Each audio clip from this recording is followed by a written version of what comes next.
안녕하세요. 원영석입니다. 오늘도 원영석의 진실정치 시청해주셔서 감사합니다. 자, 보통 이렇게 정계에서 누가 누구를 지지한다. 뭐 큰 영향을 발휘하지 않지만 그 후보를 아주 잘 아는 그런 가족 멤버나 친척 멤버가 다른 후보를 지지할 때는 의미가 있죠. 그래서 버락 오바마의 형, 이복형입니다. 말릭 오바마가 도널드 트럼프를 지지하고 나섰습니다. 어제는 제가 방송에서 팀 워즈 패밀리가 팀 워즈 가족이 트럼프를 지지했다고 말씀드렸는데요.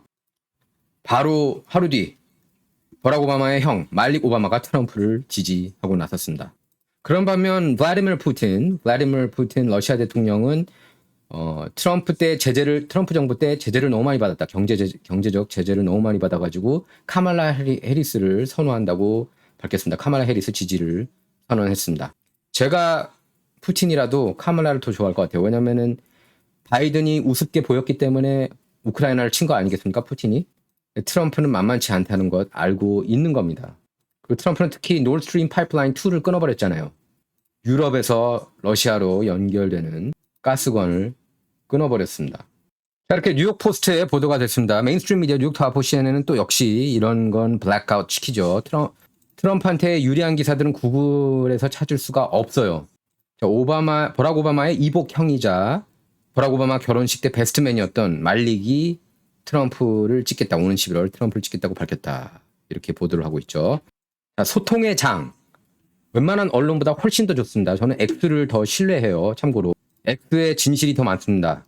메인스트림 미디어보다. 그것만큼은 확실하게 제가 호언할 수가 있어요.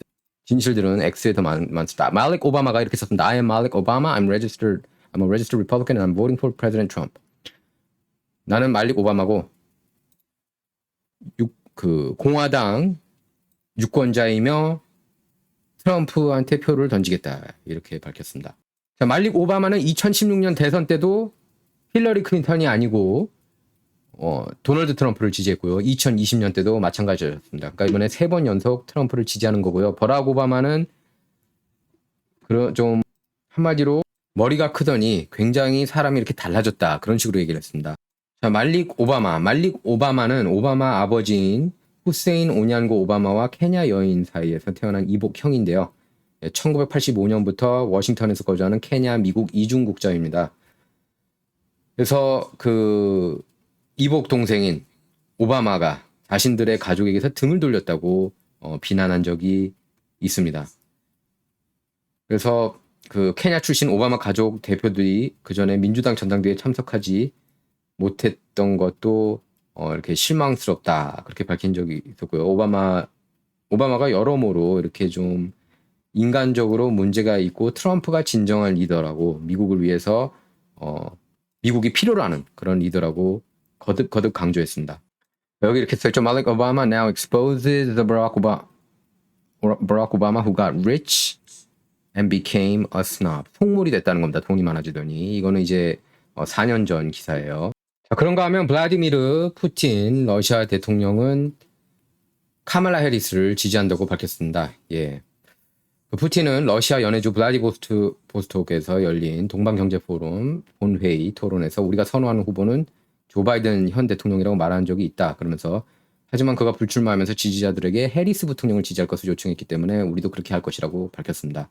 그러니까 해리스의 풍부하면서 전염성 있는 웃음은 그가 잘하고 있다는 걸 의미한다. 이렇게 평가하며 웃었는데요. 트럼프는 그 어떤 대통령보다 엄청나게 많은 제재를 러시아에 부과했다면서 이거 맞는 얘기입니다. 예, 그래가지고 트럼프가 특히 이제 에너지 독립국으로 만들지 않았습니까? 미국을 72년 만에. 그래서 화석 연료를 활성화하면서 압력을 가했죠. 러시아도 그래서 결국에는 기름값을 싸게 팔 수밖에 없게 그렇게 압력을 가했는데, 그래서 좋을 리가 없겠죠. 푸틴 입장에서는. 그리고 트럼프 눈치 보느라고 우크라이나도 치지 못했어요. 근데 딱 바이든 들어가니까 우크라이나 철군 과정 보고 그 연약한 모습 보면서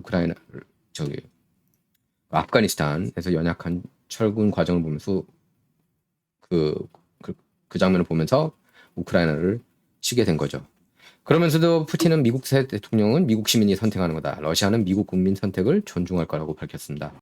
자, 그리고 대선 토론 9월 10일 서부 시각으로 오후 6시, 동부 시각으로 저녁 9시에 이제 시작이 됩니다.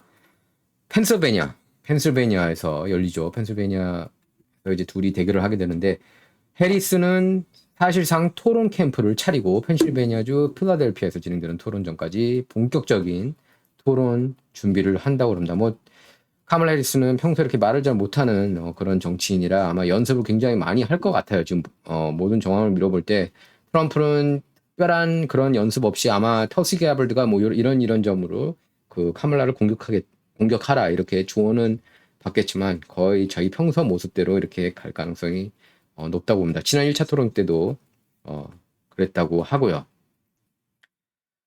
자, 그래서 근데 지난 선거 첫 토론 때 6월 때 그때 캠프 데이빗에서 두문불출했던 조 바이든 대통령하고 달리 해리스 부통령은 지역사회에서 이렇게 선거운동도 병행할 것이라고 합니다.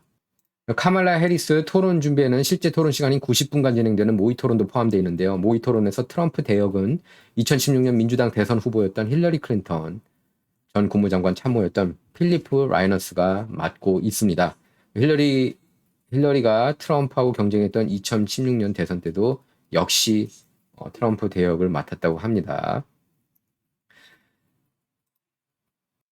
그래서 트럼프는 팍스뉴스 인터뷰를 했죠. 샤네하고 인터뷰에서 나는 평생 이 토론을 준비해왔다면서 별로 준비를 위해서 할 일이 뭐 많지도 않다고 그렇게 밝혔습니다. 그러면서 2012년 공화당 대선 후보였던 밋 롬니 상원 의원을 거명하면서 밋 롬니처럼 통나무집에 앉아있을 수는 없다면서 롬니가 통나무집에 4주 동안 있다가 나와서 말을 잘 못했던 것 기억하지 않느냐고 그렇게 반문했습니다.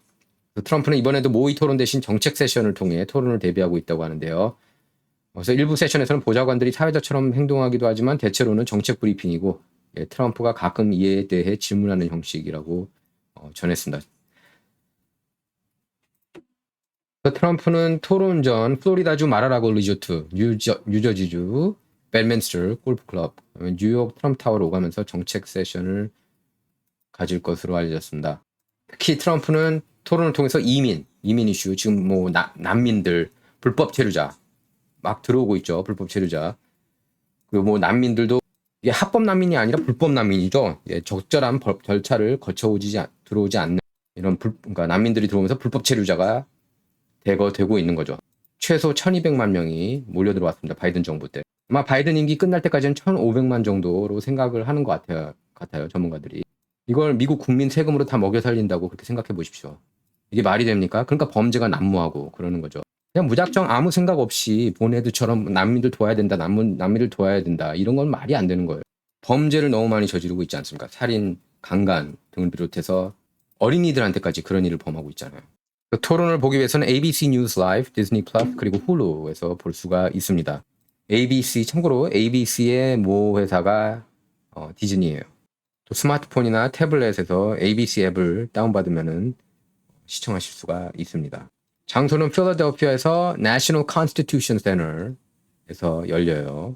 진행자는 저녁 앵커 진행자죠. 데이빗 뮤어하고 ABC 뉴스 라이브 프라임 앵커 린지 데이비스 이렇게 두 명이 사회를 맡습니다. 데이빗 뮤어는 그렇게 뭐 안티 트럼프 이런 색깔을 내는 분은 아니에요. 90분 토론이 진행되는 동안 광고 2번 있습니다. 그리고 코인토스에서 승리해가지고 동전 승부에서 승리해서 트럼프가 그 마무리 스테이트먼트를 하고요. 가장 나중에 그러니까 카말라가 먼저 합니다. 근데 그 대신에 오프닝 스테이트먼트 모두 발언은 없습니다. 아무래도 마지막에 트럼프가 할 거기 때문에 좀 더 임팩트가 있지 않을까 싶고요. 마무리 스테이트먼트는 각 2분이 주어집니다. 후보들에게. 노트 안 됩니다. 노트 가지고 오고 싶어 했잖아요. 카말라 쪽이. 근데 안 된다고 했고 또 책상에 앉아서 토론하는 것도 아닙니다. 역시 카말라 해리스가 원했지만 ABC에서 안 된다고 얘기를 했어요. 대신에 이렇게 펜, 종이 그리고 물병 하나는 이렇게 받는다고 합니다. 그 질문에 대한 대답은 2분씩이고요. 반박도 2분입니다.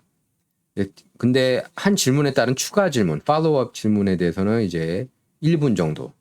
정정할 게 있거나 반박 내지 반응을 해야 되는 시간은 1분 정도 주어진다고 합니다.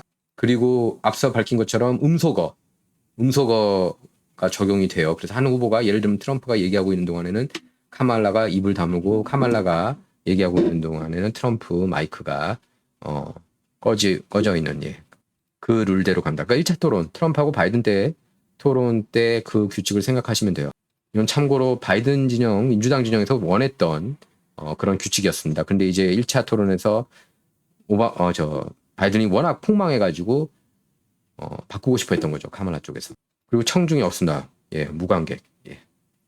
자, 그리고 오늘 트럼프가 뉴욕에서 이렇게 밝혔습니다. 예, 선거에서 승리하면은 일론 머스크 테슬라 최고 경영자를 위원장으로 둔 정부 효율위원회를 신설해서 바이든 행정부 예산 집행에 대한 대대적인 감사에 나서겠다고 선언을 했습니다. 예, 트럼프는 뉴욕 에코노믹 클럽 행사에 참석해서 연방정부 전체 재정과 성과에 대한 감사를 수행하고 과감한 개혁안을 제시하는 정부 효율위원회를 만들 거라고 하면서 일론 머스크가 뭐 굉장히 바쁘지만 그 위원회를 맡기로 동의했다 이렇게 밝혔습니다. 머스크는 트럼프가 발언하기 전 이렇게 X 계정에 기회가 생기면 미국을 위해 봉사하길 바라고 있다. 급여, 직책, 사회 인정도 필요 없다 이렇게 공표를 했는데요. 그래서 트럼프는 정부 효율위원회를 통해서 그 정부 예산 집행 실태 전반을 살펴보겠다고 밝혔습니다. 한마디로 쉽게 말해서 정부 효율위원회는 연방정부 각 부처 회계장부를 샅샅이 훑어서 예산 낭비성 프로그램에 대한 재정 지출을 삭감하고 불필요한 규제를 없애는 역할을 담당할 전망입니다. 미국에서 세금 낭비 어마어마하게 많이 하고 있다는 거 여러분께서 너무나 잘 알고 계실 겁니다. 뷰로크рат들이 도대체 이게 무슨 문제가 있나, 예?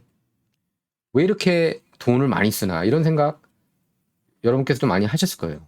예, 그래서 트럼프는 2022년 눈속임과 부적절한 정부 지출만으로 납세자들이 대략 수천억 달러를 부담했다면서 이 위원회는 첫 번째 업무로 6개월 이내에 이러한 지출을 완전히 제거할 실행 계획을 마련하게 될 거라고 밝혔습니다. 그러면서 비대한 정부 때문에 수조 달러가 낭비되고 사라지고 있는데 아무도 그 돈이 어디로 갔는지 모른다.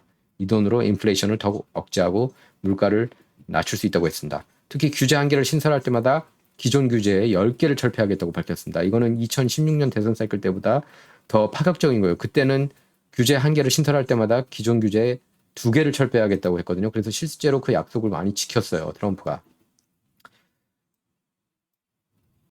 재선할 경우 규제 개혁 강도를 훨씬 더 높이겠다는 거죠.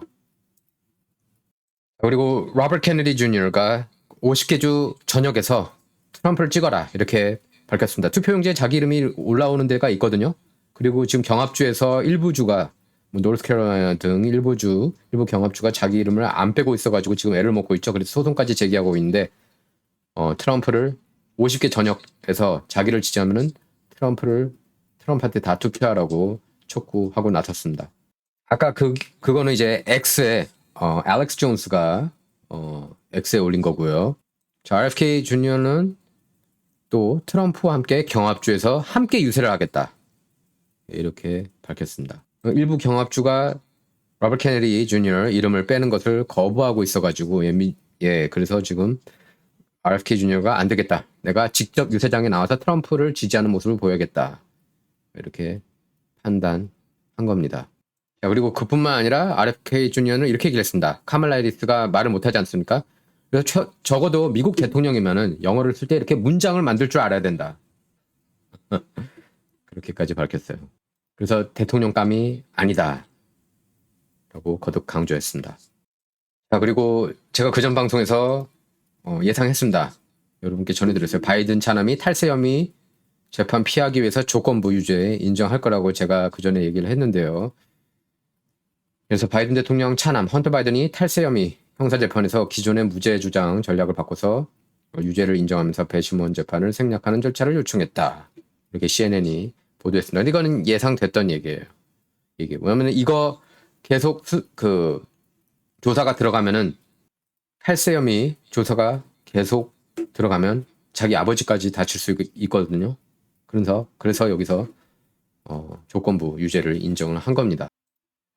헌터 변호사는 LA 연방지법에서 열린 심리에서 판사와 검사에게 조건부 유죄 인정 합의를 요청했습니다. 형사재판에서 피고인이 기소된 혐의에 대해 무죄라는 논지를 표현하면서도 형식적으로 검찰이 제시한 증거와 유죄 판결, 형량을 모두 받아들이기로 하고 재판 절차를 생략하는 방식으로 이렇게 합의를 한 겁니다. 합의 요청을 한 겁니다. 그래서 이 재판을 맡은 마크 스캇이 판사는 헌터 측 요청을 수용할지 여부를 추후 결정하겠다고 밝혔는데요.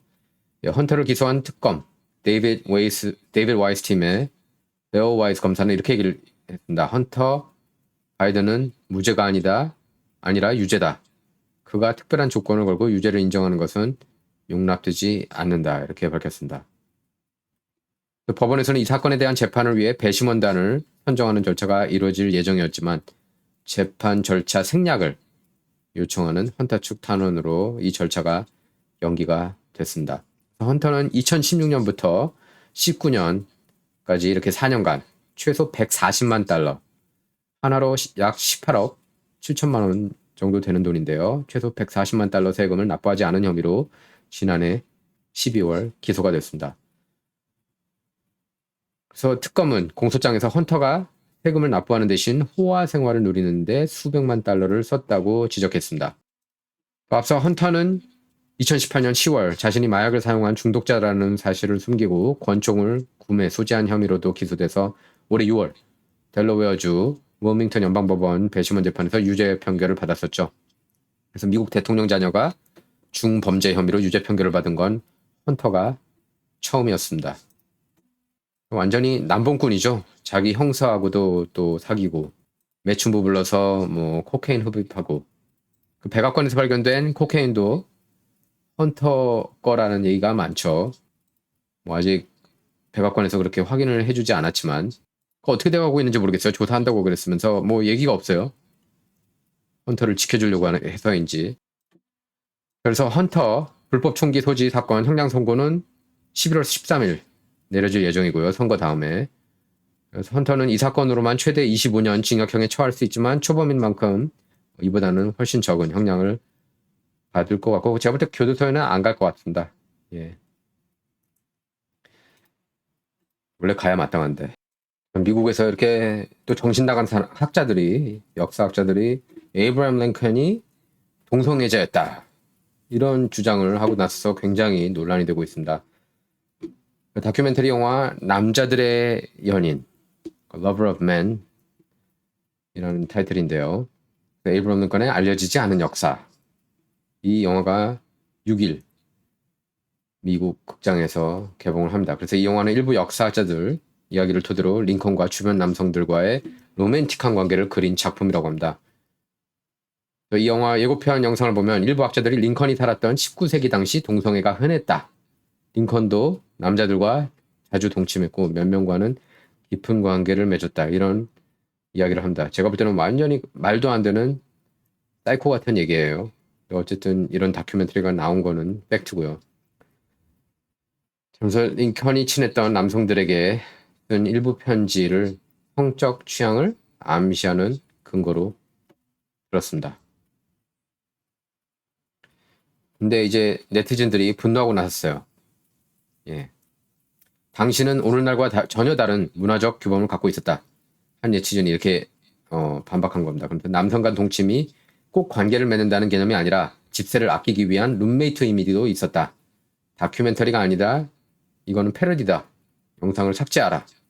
이렇게 링컨이 동성애자라는 주장은 말도 안 되는 헛소리라고 비난을 퍼붓고 있습니다. 거의 비난하는 게 99%? 이럴 수도 있지가 1% 정도라고 그래요. 반응이.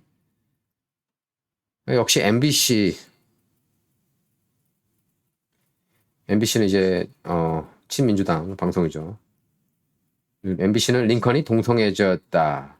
이런 설이 수십 년간 이어져온 논란이라고 그렇게 전했는데 글쎄요. 논란이 있었나요? 저는 오늘 처음 듣는데 링컨을 연구해온 역사학자 해럴드 호저 제일 잘한대요. 학자들 중에서도 이분은 뭐라 그랬냐면은 링컨이 남성과 내밀한 관계를 가졌다는 주장에 대해서 거기에 대해서는 증거가 존재하지 않는다. 이렇게 차분하게 대응했습니다.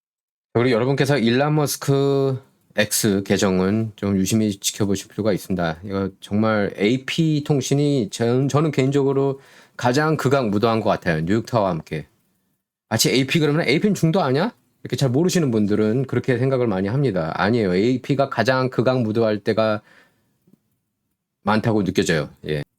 자, 보시죠. 사진을 고르더라도 이상한 사진을 골라요. 일단 트럼프에 대해서.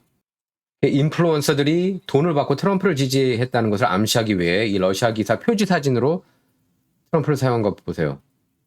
러시아가 트럼프 띄워주려고 선거 개입한 적 한 번도 없습니다. 한 번도 없어요. 그거 완전히 트럼프 러시아 내통 조작 스캔들은 완전히 힐러리 클린턴 쪽에서 만들어낸 가짜 뉴스예요.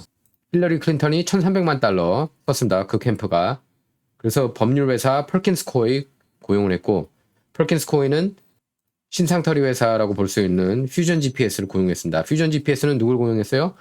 MI6 전 요원 출신 크리스토퍼 스틸 고용했고, 크리스토퍼 스틸이 만들어낸 그 공작물이 바로 그 골든 샤워, 그 스토리예요.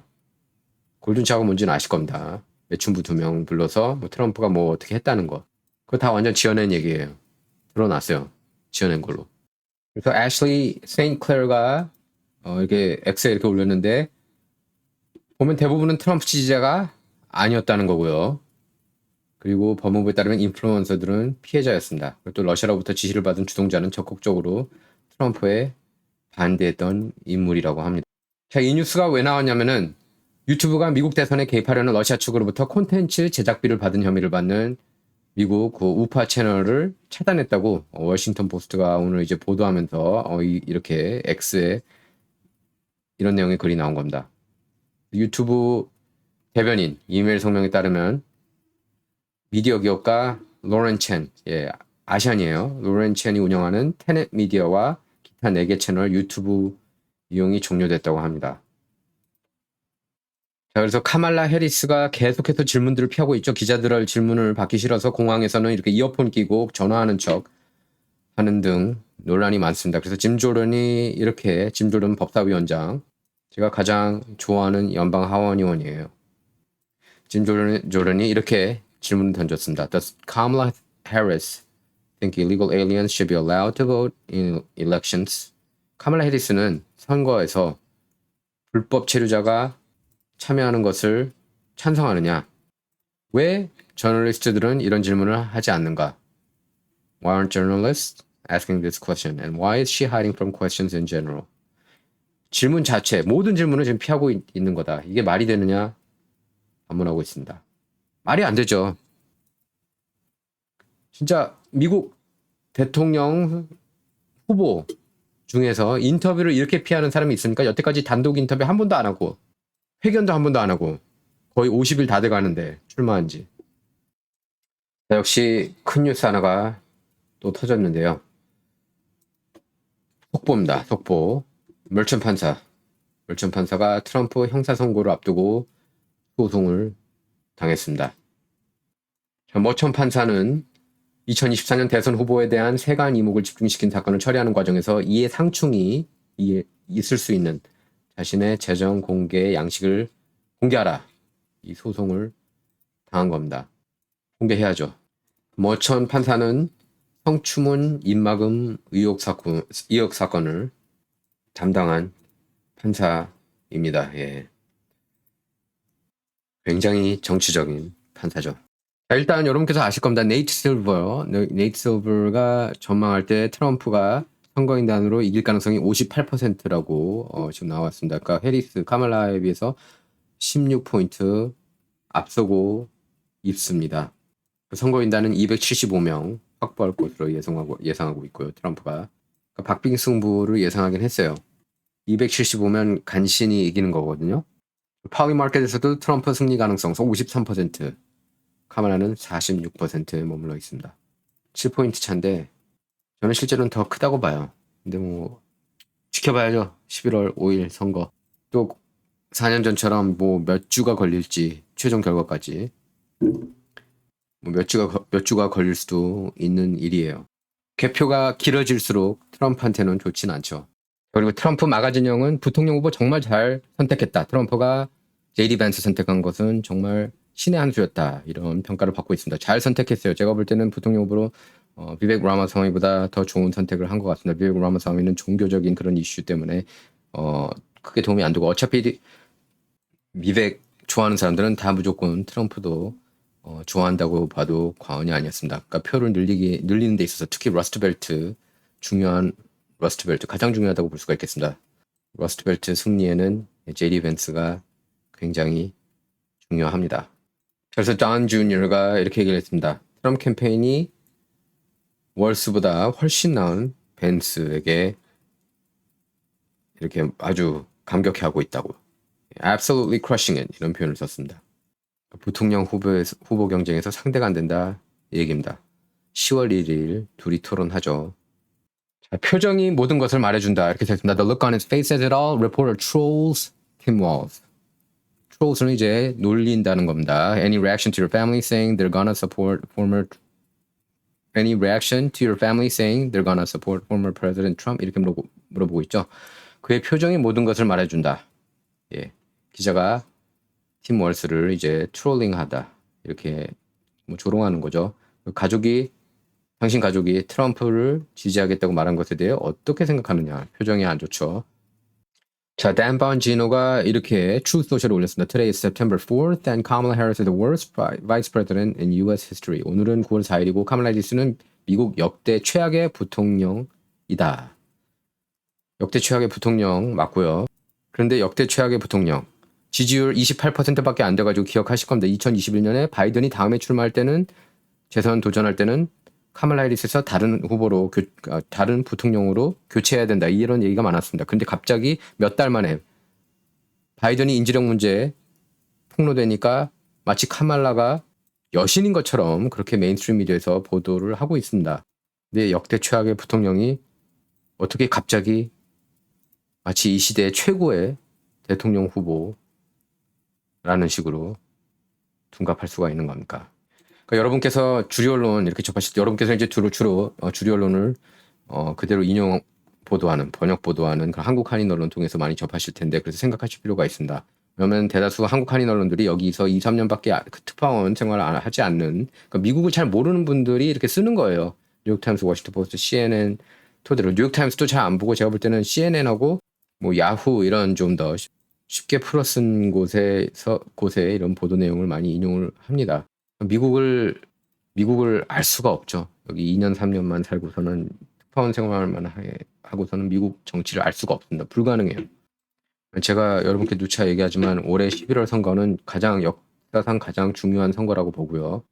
트럼프가 지면 미국은 정말 끝없는 몰락을 할 수밖에 없습니다. 그러니까 이렇게 생각하는 사람은 굉장히 많아요. 지금 특히 뭐 미성년자 성전환 적극적으로 옹호하고 있습니다. 민주당 진영에서. 그게 이제 가장 극악무도한 어젠다 중 하나라고 할 수가 있겠고요.